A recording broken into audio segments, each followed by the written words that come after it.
সারা দুনিয়ায় ওয়াজ করি, এই কবরেই যেতে হবে, কোনো উপায় থাকবে না।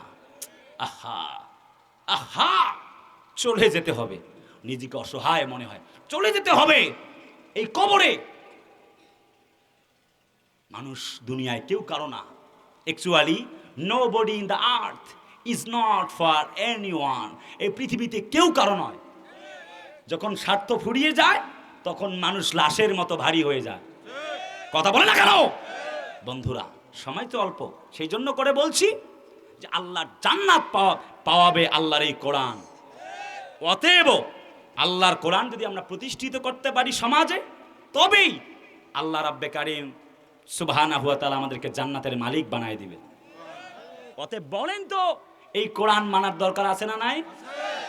3 নাম্বার পয়েন্ট, কোরআন যদি চূড়ান্ত বিজয় যদি পাই আমরা, তাহলে কোরআন মানা লাগবে।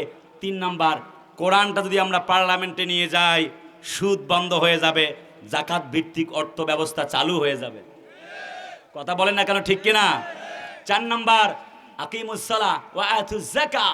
আল্লাহ তাআলার কোরআন বলছে সূরা হজের 41 নম্বর আয়াত, আল্লাযীনা ইম্মাক্কানাহুম ফিল আরদি আকামুস সালাহ। আল্লাহ বলছেন যদি কোরআনের পার্লামেন্ট তৈরি হয়ে যায়, সমাজে নামাজ কায়েম হয়ে যাবে। এখন বক্তারা আমাদের নুরুল ইসলাম কাচিবি সহ, আমাদের সাইদি সাহেব সহ কত আলেম বক্তা আসলো গেল, মারা গেল, অনেকের কণ্ঠ নষ্ট হয়ে গেল। বলেন তো, নামাজ কি 100-100 কায়েম হয়েছে? বরং যদি বলি, কারা কারা ফজরের নামাজ পড়েছেন হাত তুলেন, সবাই হাত তুলতে পারবে না। কথা কয় না? তাহলে কি লাভ আপনার জীবনে?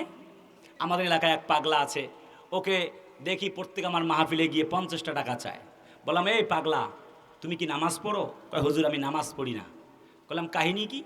কয়, হুজুর এত দূর দূর ওয়াজ শুনতে যাই, ওয়াজ শুনতে ভাল লাগে কিন্তু নামাজ পড়তে ভাল লাগে না।